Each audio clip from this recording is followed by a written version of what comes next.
गुरु द्रोणाचार्य पांडवों और कौरवों के गुरु थे। उन्हें धनुर्विद्या का ज्ञान देते थे। एक दिन एकलव्य, जो कि एक गरीब सूत परिवार से थे, द्रोणाचार्य के पास गए और बोले कि गुरुदेव, मुझे भी धनुर्विद्या का ज्ञान प्राप्त करना है।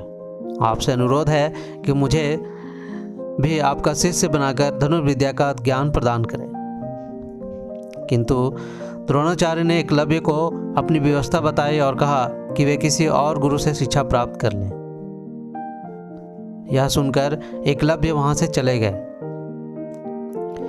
इस घटना के बहुत दिनों बाद अर्जुन और द्रोणाचार्य शिकार के लिए जंगल की ओर गए। उनके साथ एक कुत्ता भी गया हुआ था।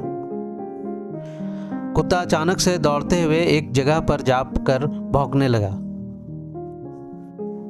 वह काफी देर तक भौंकता रहा, फिर अचानक ही भौंकना बंद कर दिया।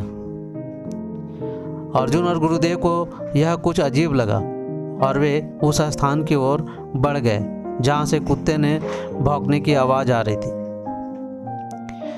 उन्होंने जहां जाकर देखा कि एक अविश्वसनीय घटना थी। किसी ने कुत्ते को बिना चोट पहुंचाए उसका मुंह तीरों के माध्यम से बंद कर दिया था और वह चाहकर भी कभी भौंक नहीं सकता था। ये देखकर द्रोणाचार्य चौंक गए और सोचने लगे कि इतनी कुशलता से तीर चलाने का ज्ञान तो मैंने मेरे प्रिय शिष्य अर्जुन को भी नहीं दिया है, और न ही ऐसे भेदने वाला ज्ञान मेरे अलावा यहाँ कोई जानता है। तो फिर अविश्वसनीय घटना कैसे घटी?